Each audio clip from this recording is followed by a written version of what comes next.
Shalom, saudara-saudari yang dikasihi Kristus. Jumpa kita pada kesempatan ini melalui renungan harian GKI Kuitang, Senin 22 Maret 2021 bersama saya Pendeta Emeritus Arti Sembiring. Tema kita berbunyi, didahuluinya jalanku. Didahuluinya jalanku. Tema ini dilandasi dari firman Tuhan dari kitab Filipi.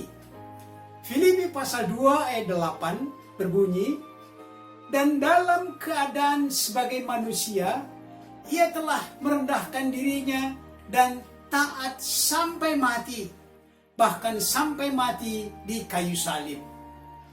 Ayat yang sangat mahal. Berbahagialah orang yang mendengar firman Allah dan yang tekun melaksanakannya. Amin. Saudara-saudari yang dikasihi Kristus, kemarin Minggu tanggal 21 Maret 2021, kita telah memasuki Minggu Prapaskah yang kelima, yang dulu diawali dari hari Rabu Abu. Minggu depan kita merayakan Minggu Palma. Yesus memasuki kota Yerusalem. Yerusalem yang disebut juga kota Allah, sebagai pembangkit semangat dan kerinduan akan Yerusalem baru. Dan setelah Minggu Palma ada Kamis Putih, di mana Yesus memberi teladan pelayanan yang diperagakannya dengan membasuh kaki murid-muridnya. Setelah itu kita berjumpa di Jumat Agung. Jumat Agung yang sedikit menguras keprihatinan kita, keterharuan kita, hari kelabu yang kita rayakan sengsara, penyalipan sampai Yesus wafat. Kemudian Sabtu Sunyi merupakan suatu kesempatan bagi kita untuk merenungkan setelah Yesus wafat, mati di kayu salib. Dalam Sabtu Sunyi kita merenungkan apa yang akan terjadi dengan kematian itu. Inilah sedikit menggugah ingatan kita selama Minggu Prapaskah yang disebut juga masa retret agung. Perayaan Paskah yang kita nantikan saatnya, di mana hari itu akan merubah hari-hari kelabu, ingatan-ingatan yang mengharukan, bahkan hitam, akan dirubah oleh Paskah menjadi putih berseri, karena Yesus bangkit mengalahkan maut untuk menyelamatkan kita. Itulah tema yang kita percakapkan, yang kita renungkan itu, didahuluinya jalanku. Tema kita melengkapi wawasan kita untuk minggu-minggu Prapaskah ini. Didahuluinya jalanku. Ada kalanya kita tidak senang kalau orang mendahului kita di jalan yang sudah tersedia untuk kita. Tetapi ada saatnya juga kita senang orang lain mendahului kita di jalan yang harus kita lalui, dan jalan itu ternyata berduri atau berlumpur, tetapi sudah didahului orang lain sehingga makin jelas bagi kita. Rasul Paulus menyimpulkan peranan Yesus mengalami sengsara, kematian yang dijalaninya, yang sesungguhnya adalah sengsara dan kematian setiap orang berdosa, di mana kita ada di dalamnya. Saya dan saudara juga ada di dalamnya, yang kita renungkan dengan tema dilandasi dari firman Tuhan yang berbunyi, dan dalam keadaan sebagai manusia, ia telah merendahkan dirinya dan taat sampai mati, bahkan sampai mati di kayu salib. Mari saudara-saudara, kita coba beri perhatian dengan kalimat dalam keadaan sebagai manusia. Keadaan Yesus sebagai manusia. Kita coba lihat beberapa peristiwa yang mengungkapkan Yesus sebagai manusia sama dengan kita.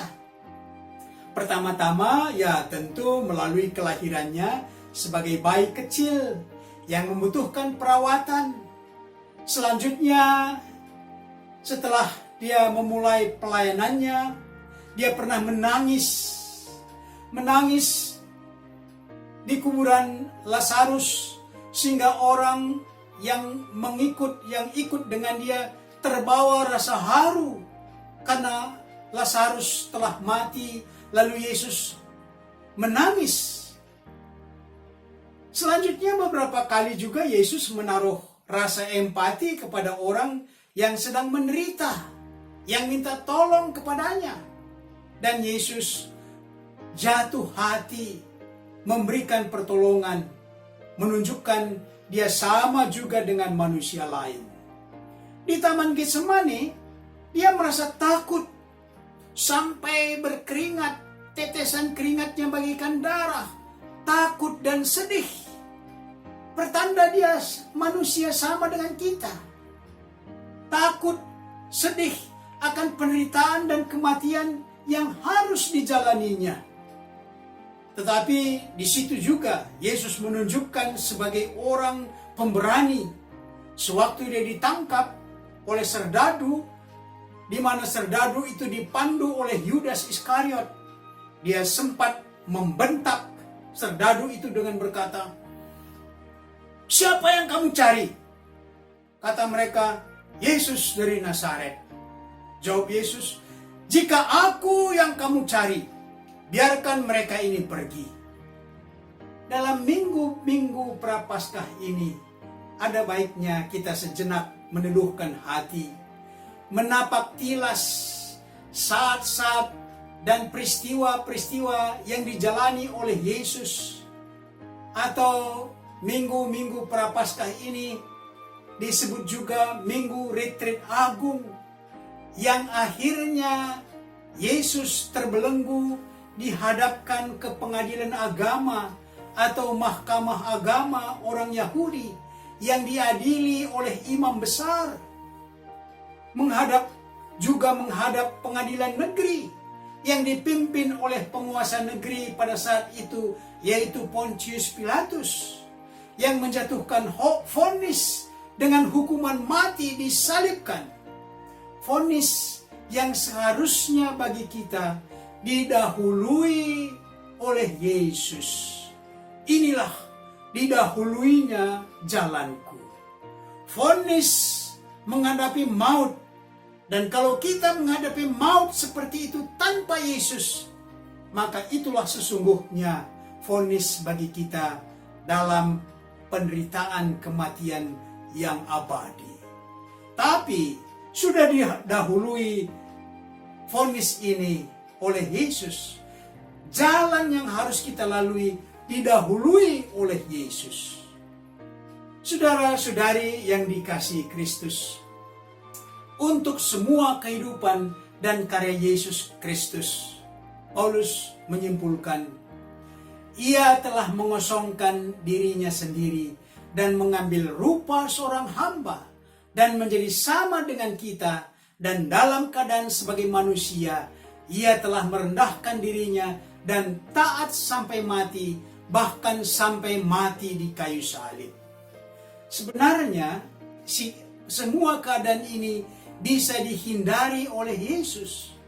Tetapi karena begitu besar kasihnya kepada kita, ciptaannya, maka dia rela menjalani supaya kita selamat. Walaupun dengan resiko yang sangat tinggi, mengosongkan dirinya sendiri, supaya kita mendapat tempat di hatinya, supaya kepentingan kita dia lakukan untuk kita, mengesampingkan kepentingannya, supaya kita selamat walaupun dia sengsara dan mati. Rasul Paulus menjadikan keputusan dan tindakan Yesus ini menjadi teladan bagi kita, agar kita semua membuka hati untuk sesama, khususnya yang disampaikan oleh Rasul Paulus kepada jemaat Filipi. Saat itu mereka dalam keadaan ketidakharmonisan.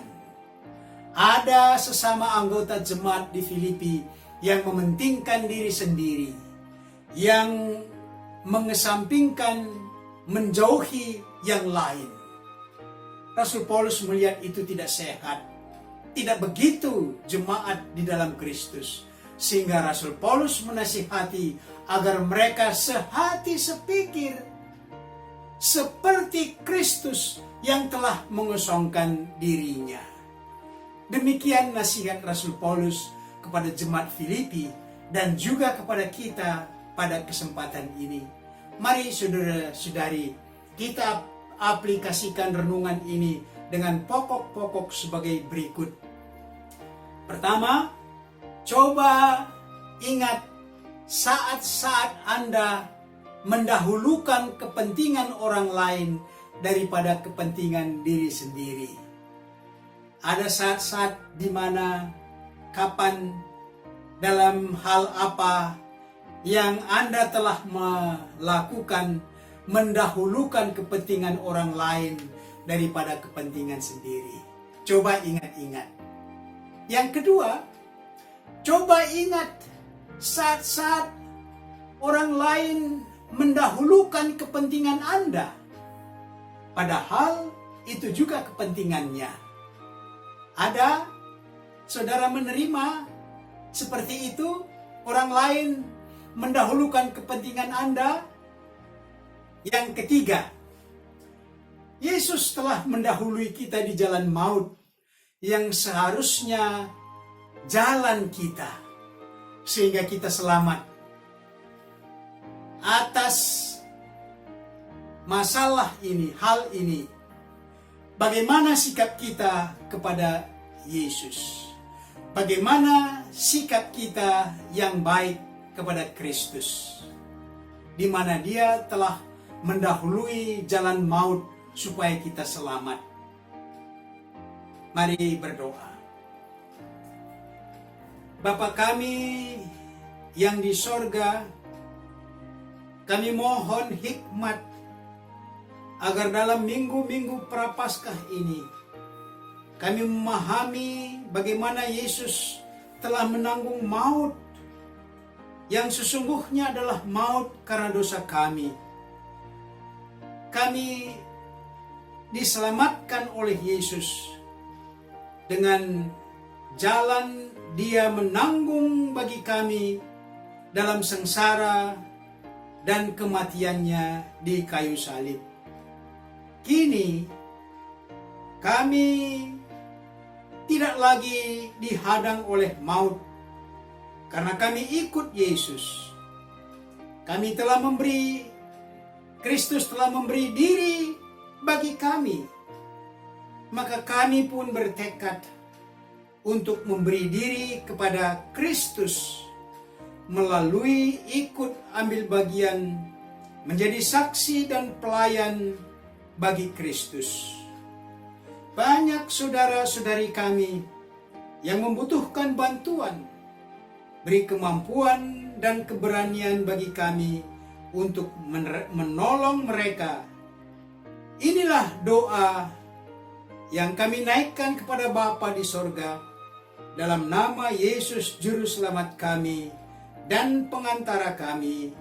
Amin.